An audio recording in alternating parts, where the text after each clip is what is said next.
Hello வணக்கம். திருக்குறளில் ஒரு குறள் எல்லாருக்கும் காமனாக தெரிஞ்சது.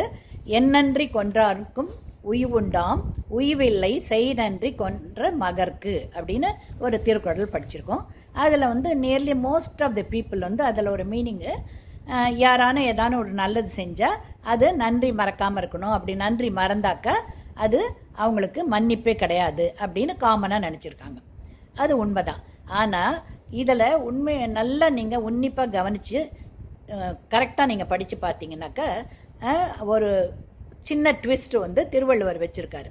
என்னென்னா, கடைசி லைனில் செய் நன்றி கொன்ற மகர்க்கு.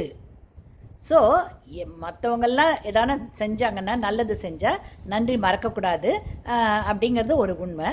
ஆனால் அந்த மகர்க்குங்கிறதுல என்னன்னா, மகன் ஆர் மகள் அவங்க பெற்றவர்கள் செய்த நன்றியை மறக்கவே கூடாது. அதுதான் முக்கியமான ட்விஸ்ட், ரைட்டுங்களா? அவங்களுக்கு மட்டும் மன்னிப்பே கிடையாது.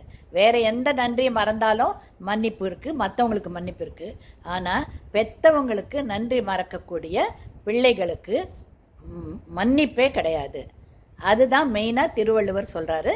இது எல்லாரும் தெரிஞ்சுக்கணும். ஓகேங்களா?